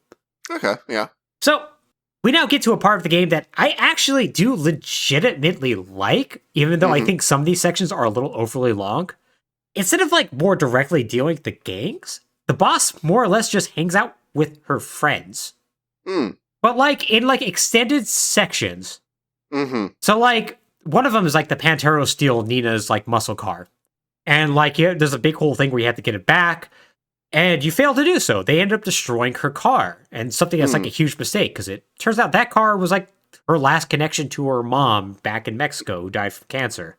Right. Like, it was the last thing that she had of her. She drove it to the United States and basically was working on it ever since. And so, like, when that happens, the boss is like, oh, we gotta go fuck these people up then.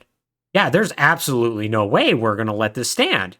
And so, like, when they go and, like, get into an attack helicopter and start, like, blowing up their plant filled with, like, monster trucks and muscle cars and whatnot, it, like, okay, yeah, no, there's, like, a catharsis to that. Mm-hmm. Like, it actually works. Right. Another involves Eli, that this one I don't think works, because mm-hmm. I think it goes on too long. Eli, it turns out, is into LARPing.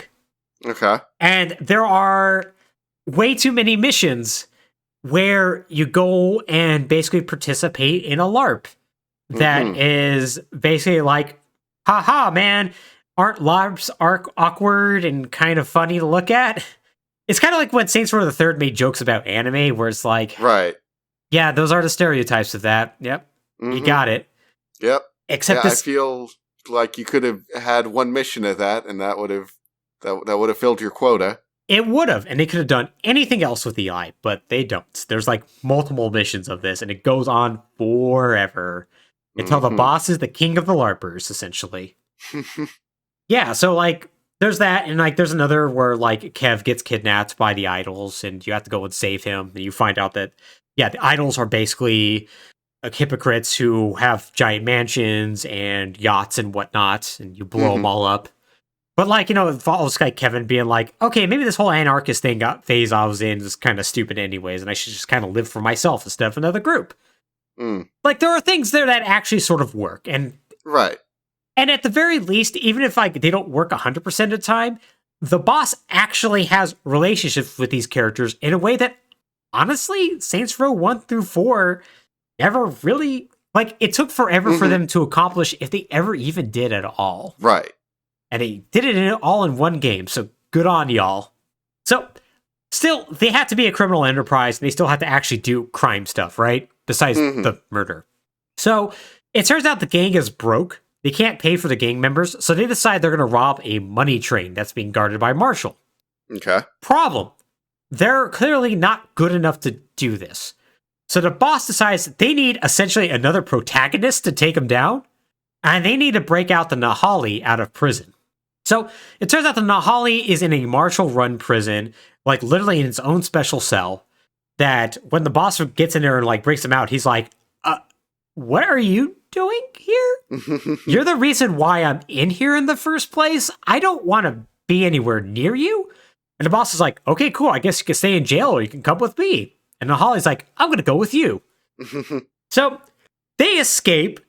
And like, Nahali's like, hey, listen, we're not friends. But if you do want help on this job, fine. I will help you out. And the boss is like, cool, man. So the boss gives him a call the next day. And Nahali's like, finally, I was waiting for you to give me a call. But when he shows up, it turns out they're actually not going to be planning the heist. It's a team building exercise complete with hats. And they decide to go on basically like a team building exercise where like one person selects an activity to do and then they all go do it. And then the next person does and they go do that. And they all decide to just have fun with this, while Nahali's like, this is lame as hell. I'm a trained murderer who's been literally on every continent, has robbed banks and trains and done all sorts of crazy stuff. Why are you wasting my time? I really just want to plan this heist. But it turns out every single time they try to do something, because they've literally pissed off everybody, including the cops, the Panteros, the Idols, Marshall, everyone is trying to gun them down. And the Nahali is totally into it. So at the end of it, it turns out he's actually starting to be like warm up to these people. He's like, yeah, no, you actually all are kind of cool. I actually like y'all. And so he even like makes like jokes like Kev's like, man, you should put on a shirt sometime. Ha ha, look at that. I'm using y'all's jokes now. Y'all's jokes that you had. This is great. And everyone's like, Nahali, you're pretty cool. And so the boss is like, hey man, yeah, tomorrow we're gonna go over the heist, but hey, just want you to know, I think you're a cool dude. You can always totally hang out with us and join the gang. That'd be cool, right? And Nahali's like, hey, listen, I got you. Listen, you all do seem pretty cool. I'll think about it, but no promises. And so it's like, all right, whatevs, man. The boss really wants him to be their friend. It's like constant. Like the boss just thinks that Nahali is the coolest person in the world. And to be fair, he's going to prove that he is the coolest person in a little bit when they do the big train robbery. So the train is a hover train, and they attack it with hover bikes. Because what? The technology in this world is strange and all over the place. Oh yeah, there's also AI hover tanks. There's hover everything in this game. And they attack the train. It immediately goes bad. Like the Panteros attack it at the same time. Sergio, the boss of the Panteros, like attacks the boss and like knocks her down. Just in time for the Nahali to show up and, like, just murder the hell out of him. Like, I forgot to mention this, but, like, right before the mission starts, like, the boss actually gives Nahali one of the knives that she bought from the Home Shopping Network. And it's like, here, have this knife. He's like, I kind of already have a lot. She's like, no, listen. I bought these from the Home Shopping Network when I was, like, kind of drunk and depressed. Need to give them away. And I thought, if you like, you don't hang out with us after this, it could be like a cool souvenir. It's like, all right, thanks. And so, yeah, he uses that to stab Sergio to death. And the boss is like, man, that's cool. The train then derails. She gets thrown off the train just only to land on the hoverbike that Nahali is riding on. And so, yeah, just saved her life twice. They get the money. They go back home. Like, once again, the boss tries to convince Nahali to join up with him. He's like, hey, listen, I'll think about it, but meantime, I'm going to just go enjoy my money. And everything's good. Everyone parts on good terms. Everything is fine. Great. Yeah. Good. It's great. Nothing's going to go wrong. So now they have everything but a rep. Because it turns out, while this did get posted on social media, everyone was like, the Nahali's the coolest, the Saints suck. And so like, damn, what can we do to be cool? And they go like, what if we stole the Hummingbird Codex from the Idols? So they go and they do that. They murder the Idol leadership, the collective, and they steal the Codex. Oh, okay. Yeah, it's a more involved mission than that, but that's the TLDR of that. Okay, but like one mission and the Idol leadership is just done. Pretty much, yes. Okay.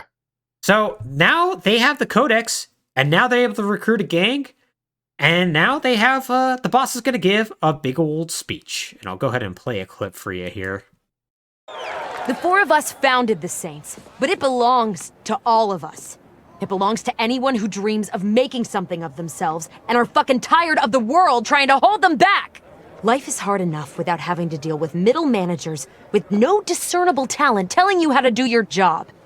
Without having to deal with assholes who've had every opportunity handed to them but never had to fucking work for a single one of them. Without being told that your time will come, you just have to wait. Be patient. Well, let me tell you something. We're fucking done waiting. Oh, this feels targeted. Doesn't it, though? Yeah, so there's a very, like, millennial/zoomer thing kind of going on there. Mm-hmm. Really just young people thing. What am I talking about, millennial, zoomer? Young person thing of like, man, the man is keeping us down to tell us the way to earn our way. Man, fuck that. We're here to take it for ourselves, man. No more middle managers. Which, yeah, middle managers do suck, but still. Yeah. Yeah, I don't know if your part where you said this feels very targeted is going to make it into the podcast just with how I edit these. Yeah, but sure, yes, it does feel targeted, doesn't it? It feels like maybe someone at Volition is venting a few things about maybe how the development of this game might have gone. Maybe, or just like society at large, and or it's like society in general. Yeah. Yeah, no, I totally get it. I'm with you, buddy. But yeah, so the Saints are basically like on top, except there's one problem. Mm-hmm. A martial lawyer then immediately shows up because it turns out the boss violated their employee agreement, and now the Saints are owned by Marshall. There's apparently a non-compete, and yeah, so right, yeah, yeah, can't go into business with a rival company within X months of your termination. Yep, exactly. Yep. Okay. Which I do have here written down. How do you go, we own a street gang? But apparently you can. Sure.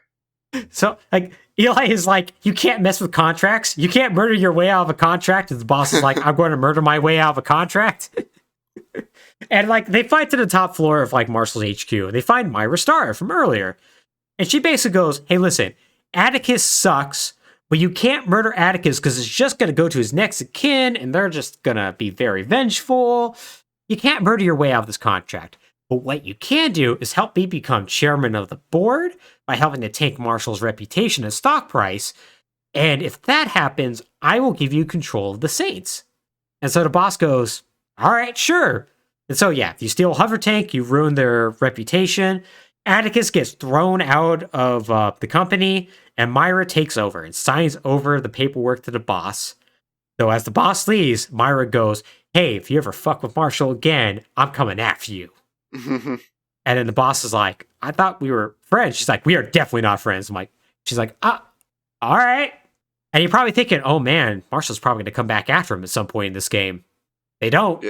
Oh, okay. They're done, actually. There's literally a clip next where they say, oh, we're pulling back our military presence and we're going to focus on other areas of business. And it's like, oh, so there's just not going to be a thing now anymore. Okay, yeah, cool. Okay. So all the problems are done. Pretty much, yeah. The Marshals pulling back, the Idols are leader, and Panteros have no leadership and are on the ropes, and the Saints are ascendant. So, because of that, the boss is like, let's throw a party, man. And so the party from the start of the game happens. Mm-hmm. Yeah. And then this, like, ends up happening. Heard there's a party. Hey! It's good to see you, man. I've been thinking a lot about what you said. About the Saints. I've been alone for a long time. I always viewed friends as a liability, a weakness. But I was wrong. Seeing you with Kev, Nina, Eli, they really make you stronger. Yeah, they really do. I want to know what that feels like. Well, let's go.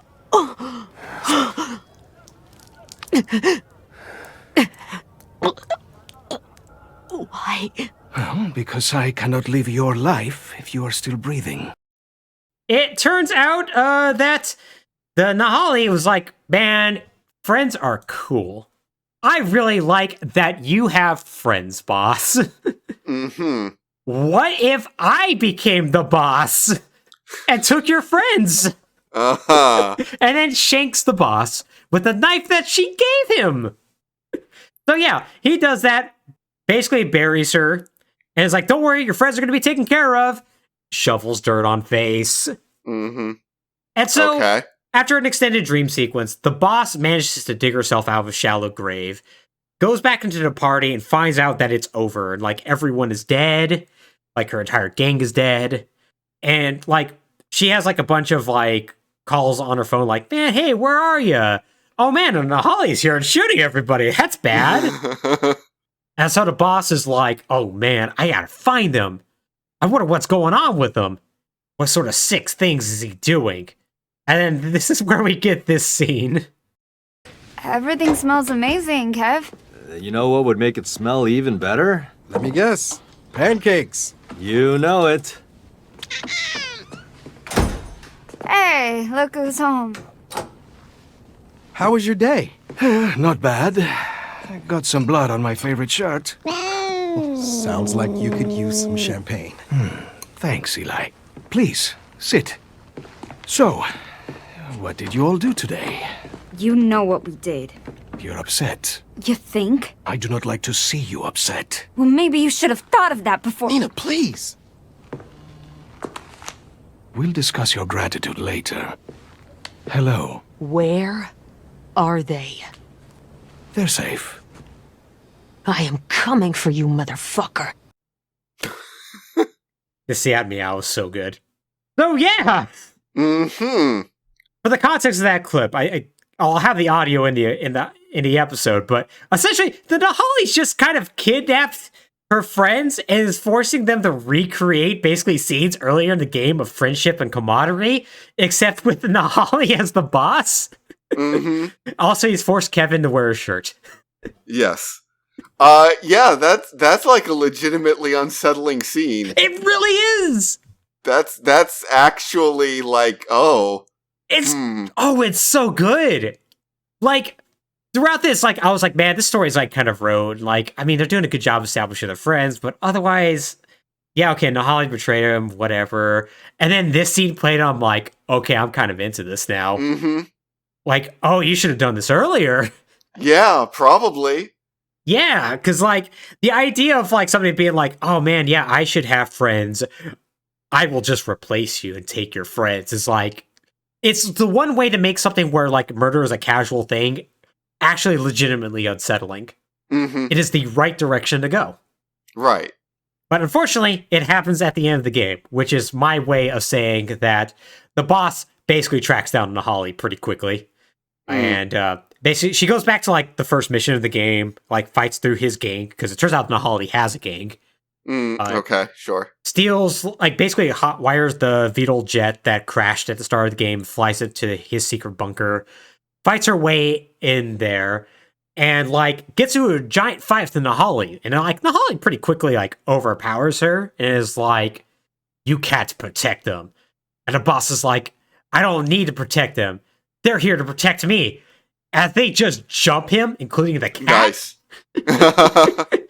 And, like, the last fight of the game is, like, literally just them just, like, basically beating the piss out of him.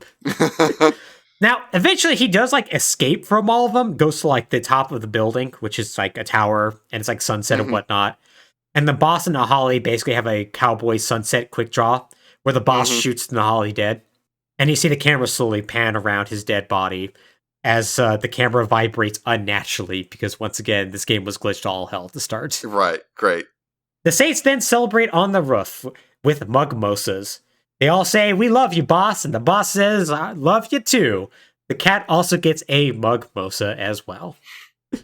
So, throughout this game, there is a running joke about how they're all going to go, like, after they get the mission done, go to do karaoke.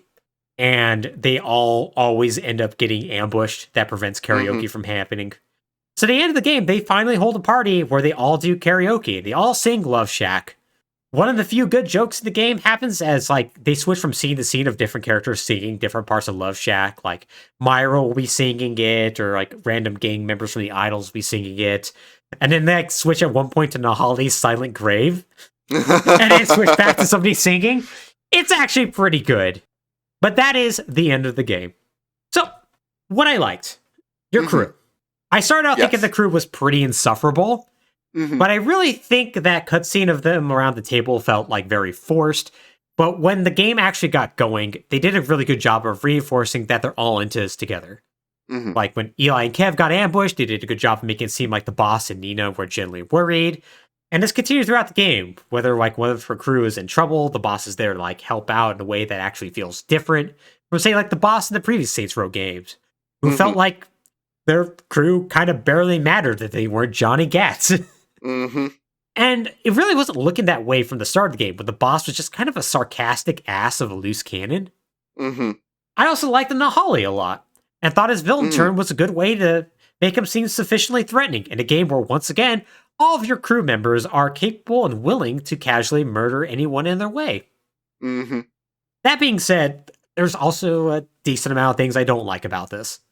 I don't like how the gangs are handled, and I think we've already kind of harped on this, but they're all just sort of there and barely gangs, and they're all wrapped up in an anticlimactic way that almost feels like they wanted them to stick around for, say, a sequel that won't happen. Like, Nina literally talks about, it's like, man, the Panteros are down and out. They won't be that way forever, but for right now, we're pretty good to go. And there's never any follow-up on that, almost like maybe the Panteros would show up again.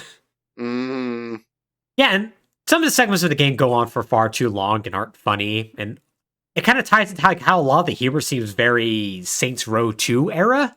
Like, there's like a lot of awkward comedy about how this thing, like, I don't know, LARPing, man, is weird. Now let's have multiple missions and long cutscenes dedicated to weird LARPing rituals. Like, there's sadly not a whole lot of reoccurring jokes that don't overstay its welcome. Right. The crew itself, kind of like the boss, seems mishandled at the start, and the boss really sucks. And while they once again eventually fix this, boy, does that opening not make a good first impression. No, it does not. And finally, for being the ultimate villain, the Nahali sure isn't in the story all that much. You might be thinking, oh, there's probably a bunch of interstitial scenes that I skipped over. No, it's the first mission. It is rescuing him. It is the team building exercise, the train mission, betrayal, final mission. That's it. And it sucks because he's good. Yeah. Like, they established very early on that he's a very capable murderer. That they do establish that he, like, kind of sort of is, like, kind of tempted by the boss's life and whatnot. And, like, when he does have his turn, it is legitimately unsettling, as we've already harped on. It really feels like it should have happened earlier. Yeah. Like, have him be some sort of ever-looming threat in the background of, I just want to have your friends, man. Like, it seems like kind of like a wasted opportunity to throw him at the end of the game just so we can have a villain and just wrap this up somehow. Right. Yeah. Okay, so I think the biggest thought I have about this game is, what is the point of this game?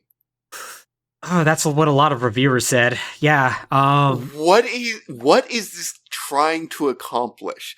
Because the story alone feels like it had like 5 lead writers. And it's like, it goes through so many different identities just in its tone and story structure.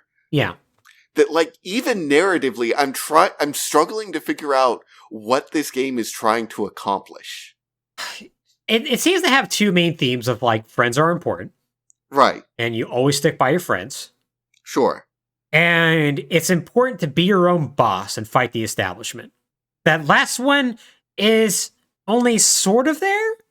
I think the first one they accomplish. I think the second one they sort of don't. And then there's just a bunch of fluff that's kind of around it. Like, it really feels like they didn't want to cash in all their chips with like the different gangs and whatnot. They wanted to leave them left over. And what that means is that you end up having a lot of missions where you just sort of help out your friends do various things, which does serve that first theme very well. But at the same time, it does give this game a feeling of spinning its wheels. Because like if you cut all that out, it's literally boss does missions for Marshall, gets fired, starts gang, rescues Nahali, gets betrayed by Nahali, rescues friends from Nahali. Like that's the that is the point, right? It feels like the gang is a metaphor. Like you could replace starting the 3rd Street Saints in the script with like running a computer repair business out of your garage. And it would serve the same narrative mechanical purpose. Yeah.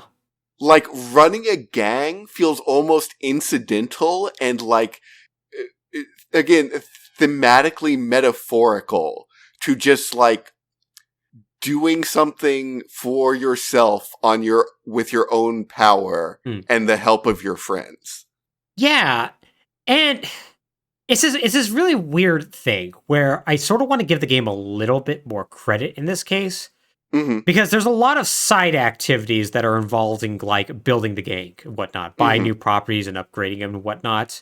Right. That is technically not really necessary.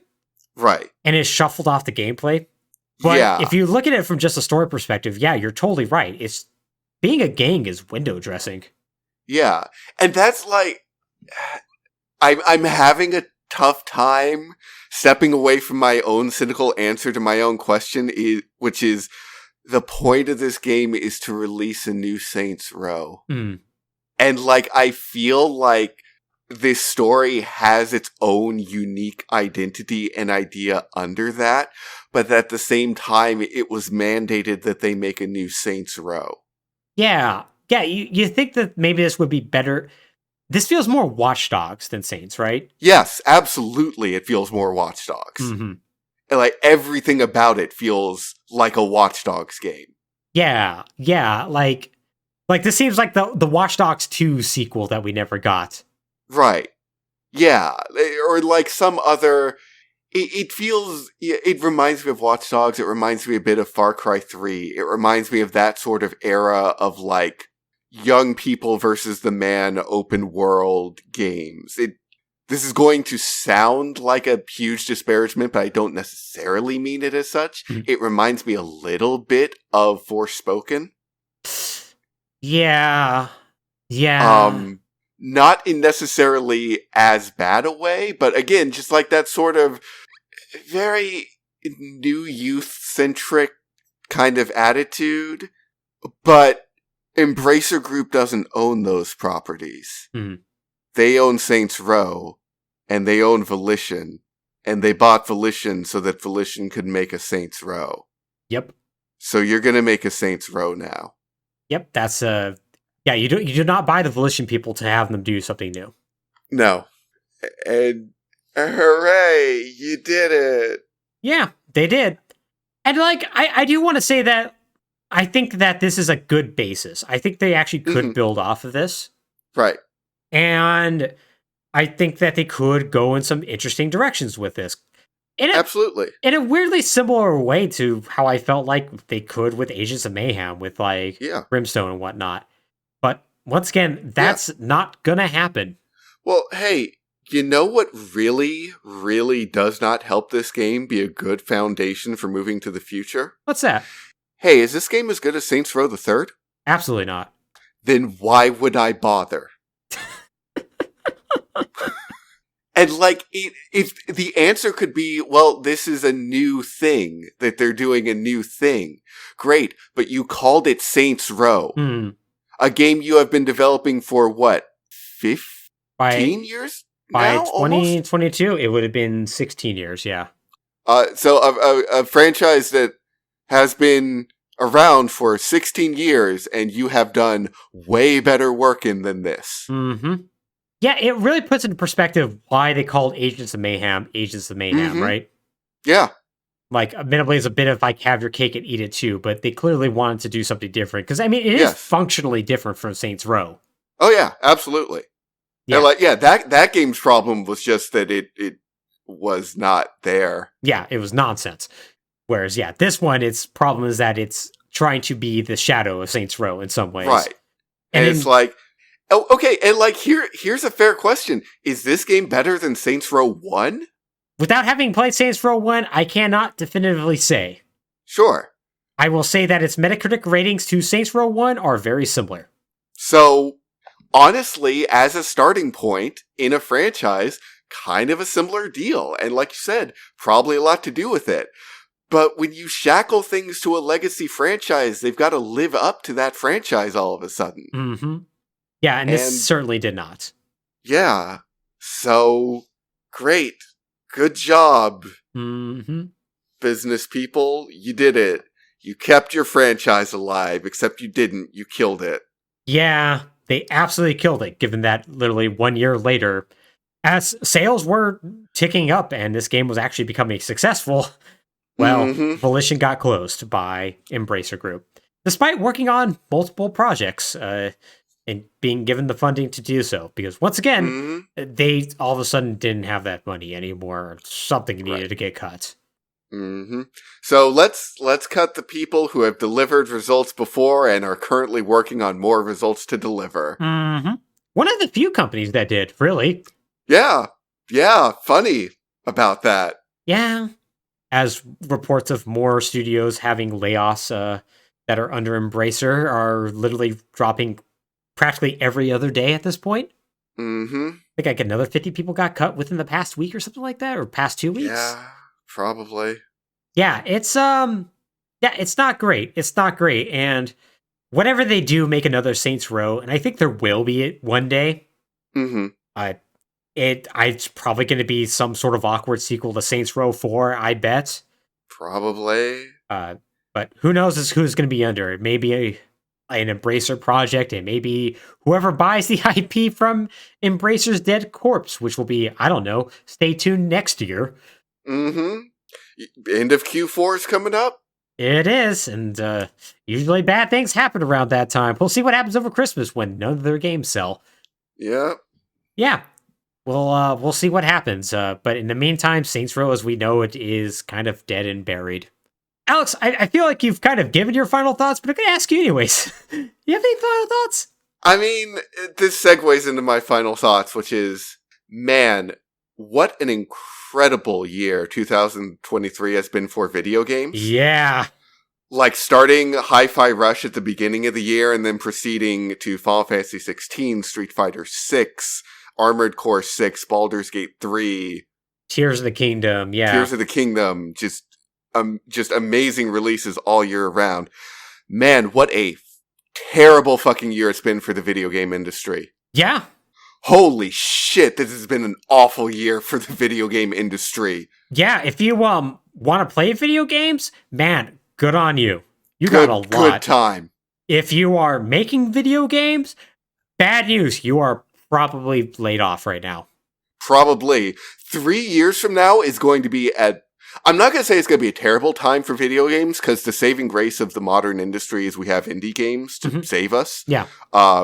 I predict another 2018 where we just had a slew of incredible indie games from start to finish. And the AAA industry was just garbage offerings the whole time. Yeah. Because the Western industry, at least, is in the process of eating itself at the moment. Yep. Everyone betted on games as a service, and that bubble burst real hard this year. Yeah. And over here we have Epic Games. What can we do? The metaverse and NFTs. Yeah, while hemorrhaging money, despite literally being the Fortnite people. The Fortnite people and the leading game engine of the entire industry. Yep. And practically the only one now that Unity cannibalized itself. Yeah, you want to talk about companies that decided to just destroy themselves for kind of no reason, really. No reason. Just make a pyre of our own money and set it all on fire. Mm-hmm. They didn't even really raise the stock price like they were trying to do. They just... Nope. John Riccatello, just John Riccatello, and that was it. Yep, he sure the hell did. Mm-hmm. Yeah, it's such a weird year, and yeah, like, Saints Row and Volition are very emblematic of that, because they are, like, a lot of this has been precipitated by games as a service, just finally going belly up. There's just too many games out there, and the ones that are out there and successful are just a little too long in the tooth, that they're finally people are finally going away from those. Nobody really... Right. I should say nobody wants those, but they don't want what's the current state of the industry. Yeah. And because of that, it's dragging down a lot of, like, single-player games. Like, look at the state of, like, Naughty Dog's kind of in right now. Now that their games as a service, like, Last of Us sequel is now apparently dead. Uh-huh. Oh, yeah. And, like, you know, not to mention, once again, everything that's under Embracer. Like, admittedly, that's, like, different circumstance, but it's still a symptom of the industry as large. Right. Yep. Yeah. And it sucks because like you said, it is dragging down things that could be perfectly good games in their own right, both single player and multiplayer. But it's like, no, this needs to have a 10-year tail. Yep. It absolutely has to. It has to have a comprehensive DLC plan. We have to sell you $20 skins in this now.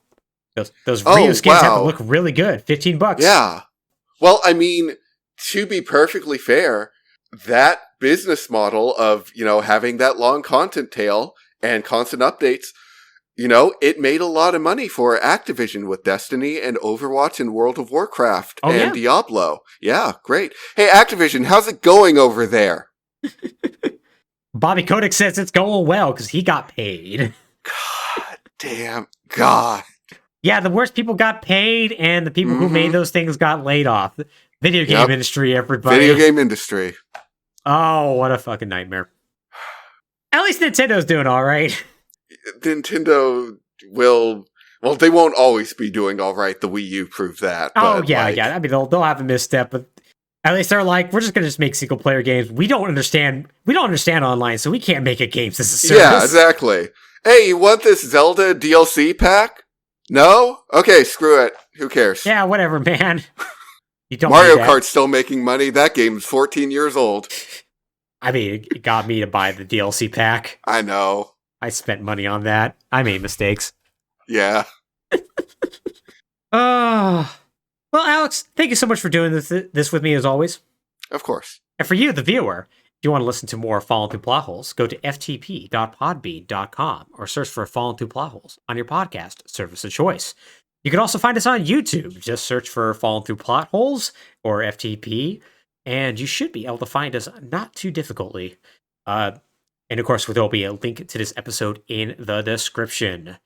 Remember to leave us a like and comment, and if you have any other comments as well, you can also send them to our email address at fallin'thruplotholes@gmail.com. Link which, of course, will be in the description of both this and the YouTube video. Send us, basically tell us about what sort of ideas you would have for a future Saints Row game. Will Johnny Gat come back? Will you actually are you one fan of Agents of Mayhem? You want to have a sequel to that? What is it? Do you have extensive thoughts about Oleg? I know I don't, but maybe you do. Here's a hint. Don't call it Saints Row. That would be a really good idea. Or if you do, you better be as nuts about it as possible. Like, spare no expense on that. Get, like, Yu Suzuki levels of crazy with it. Okay, I'd play that game. I'd have to see it. Oh my god, Yu Suzuki's shit. He barely understands China. Could you imagine his take on street gangs? In order to get into the car, you first have to open the door handle. Oh, yeah. This is how cars work. Oh, he would totally do VR integration and would force you to use it in order to open up the car door. Yes. Oh my, could you imagine? Oh my, it would be like My Summer Car for every car you get into. I mapped the transmission to various clock positions on the right stick because I really like the way the transmission feels when it shifts, and I wanted to simulate that closely. I drove my Ferrari an awful lot in order to make sure this works correctly. Oh, what a visionary. He really is, man. Give that man money. Just let him do whatever stupid ideas he wants to do. It'll be fine. It'll be good for the industry. Yeah. It can't be any worse than it is right now. It really can't. It really can't. Well, Alex, once again, thank you. Of course. And take care, everybody.